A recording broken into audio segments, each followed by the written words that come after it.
Libreville, la capitale gabonaise, a accueilli jeudi 30 juillet 2020, à l'initiative d'Ali Bongo Ondimba,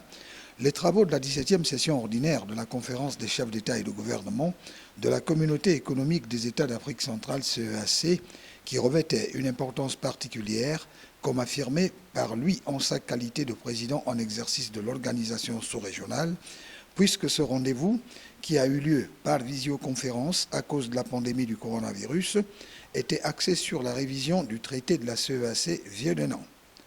De nouvelles personnalités ont été nommées au sein de la commission de l'organisation présidée par l'Angolais Gilberto da Plada de Viresimo, personnalité qui entre en fonction après la prestation de serment devant le président de la conférence des chefs d'État et de gouvernement à Libreville. Il a été convenu que le secrétaire général de l'organisation assure l'expédition des affaires courantes en attendant l'entrée en fonction de la commission. La conférence a encouragé les États membres à apurer leurs arriérés de contribution au financement de la communauté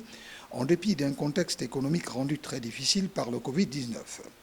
Elle a donc encouragé les 10 États à poursuivre les efforts afin de solder les arriérés selon l'échéancier arrêté en 2019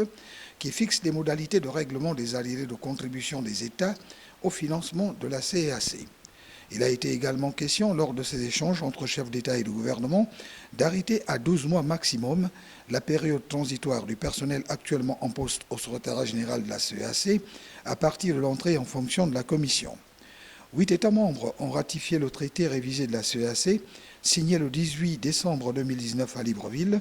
pendant que la conférence se félicitait des avancées dans la mise en œuvre des décisions de la 9e session extraordinaire tenue à Libreville le 18 décembre 2019 relative à la réforme institutionnelle de l'organisation. Les chefs d'État et de gouvernement ont enfin adopté 12 décisions devant permettre à la CEAC d'affronter sereinement les défis de l'avenir, des décisions solennellement rapportées par le secrétaire général de l'organisation, Ahmad Alammi.